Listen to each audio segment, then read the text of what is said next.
वअन्हु क़ाल क़ाल रसूलुल्लाह सल्लल्लाहु अलैहि वसल्लम ला तक़ूमुस्साअ हत्ता यकसुरल माल। हज़रत अबू हुरैरा कहते हैं अल्लाह के नबी सल्लल्लाहु अलैहि वसल्लम ने इरशाद फरमाया क़यामत कायम नहीं होगी यहाँ तक कि माल ज़्यादा हो जाए, व यफ़ीज़ बहने लगे, माल की कसरत हो जाएगी, मादियत का दौर दौरा होगा।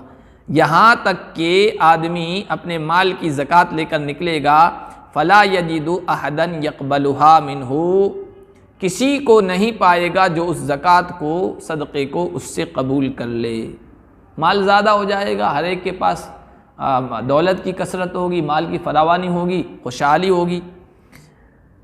हत्ता तऊद अर्दुल अरबी मुरूजम व अनहारा, यहाँ तक कि अरब की सरजमीन सरसब्ज़ी और शादाबी में, बागात में और नहरों में तब्दील हो जाएगी।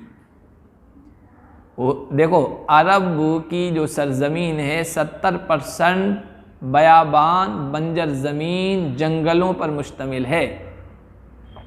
और हुजूर का ज़माना तो 1400 साल पहले का है, उस वक्त तो और ज़्यादा बंजरपन होगा, उसमें बयाबानी का आलम होगा। उस वक्त हुजूर ने फरमाया था कि अब ज़माना आगे आने वाला है कि अरब की सरजमीन सरसब्ज़ी और शादाबी में बदल जाएगी, यहाँ पानी की कसरत होगी, नहरें होगी। मुस्लिम ने इसको रिवायत किया और दूसरी मुस्लिम ही की एक रिवायत में है कि तबलुगुल मसाकिन यहाब और यहाब, मदीने की रिहाइश गाहें, मदीने के मकानात ये इहाब या यहाब नामी जगह तक पहुंच जाएगी। मदीने के करीब में ये जगह थी कि आबादी भी बढ़ जाएगी, लोगों की कसरत हो जाएगी, यहाँ तक मदीने की आबादी पहुंच जाएगी।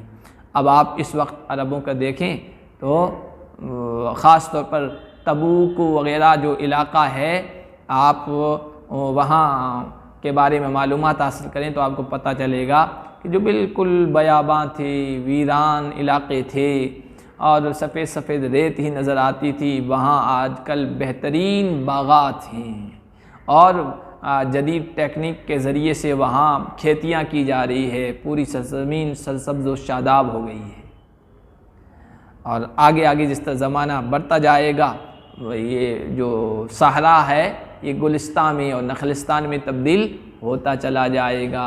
अरब ममालिक में जो दौलत की फरावानी हुई है और काला सोना, पेट्रोल को काला सोना कहते हैं, ज़हबुल अस्वद, उसके बाद से बड़ी बड़ी बिल्डिंगें भी वहाँ बनने लगी है और खजूर के बागात और पार्क और सब्ज़ी और शादाबी, ये सब चीज़ें नज़र आने लगी है।